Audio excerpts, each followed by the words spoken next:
ছুঁয়ে দেখো গভীর আকাশে হব তারা,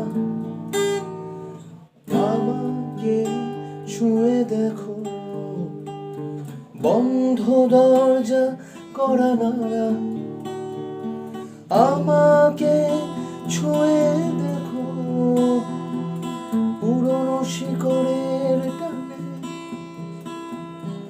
আমাকে খুঁজে নাও এই গর্ভবতী নির্জনে।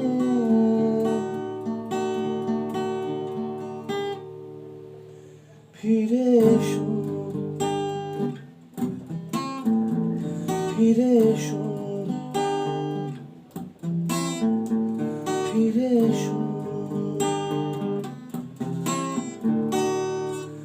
আবার আমার হাত ধরো,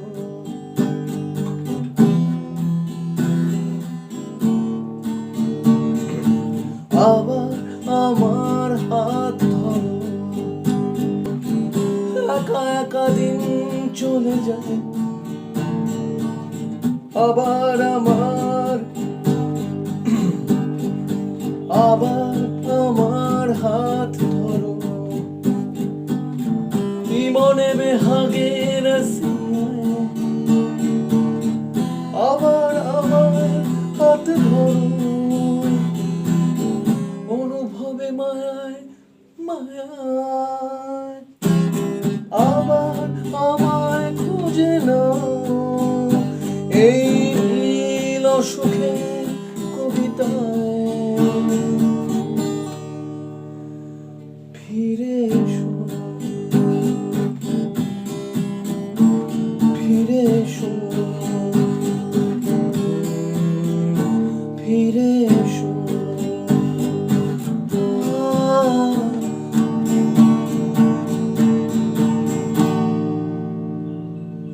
ফিরে এসো।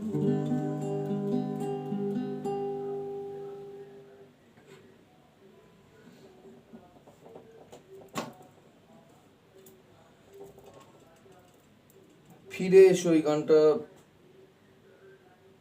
এটা মূলত সৌরভ চট্টোপাধ্যায়ের গান। একদিন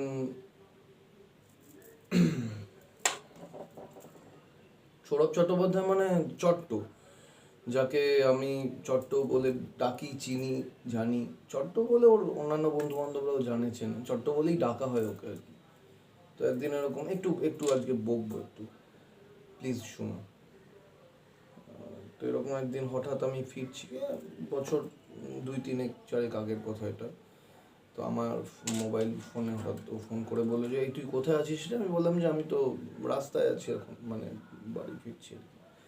বললো ঠিক আছে, ফেরার সময় আমার বাড়ি হয়ে বাড়ি যাস। বললাম দেখ, তোর বাড়ি হয়ে বাড়ি যেতে পারবো না, বাড়ি থেকে তোর বাড়িতে আসতে পারি।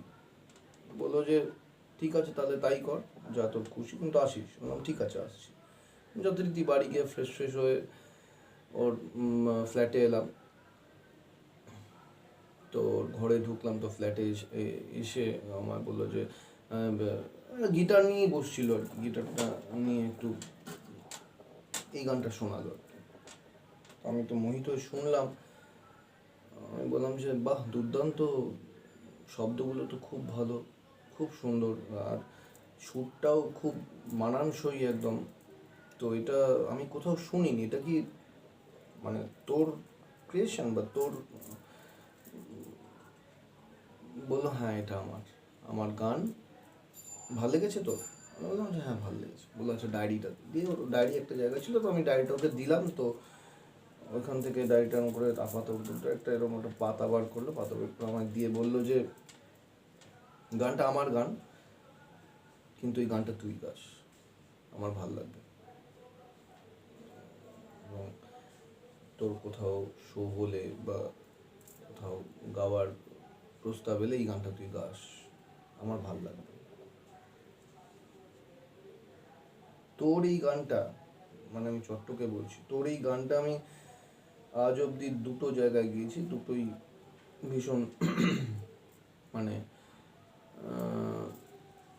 কয়েকজন আমন্ত্রিত মানুষ ছিলেন,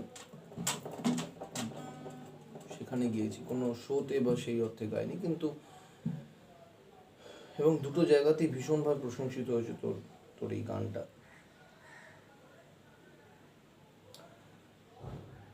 কিন্তু বিশ্বাস কর চট্ট, এই এই ফিরে এসো এই গানটার মধ্যে দিয়ে আমি তোকে বাঁচিয়ে রাখবো ভাই।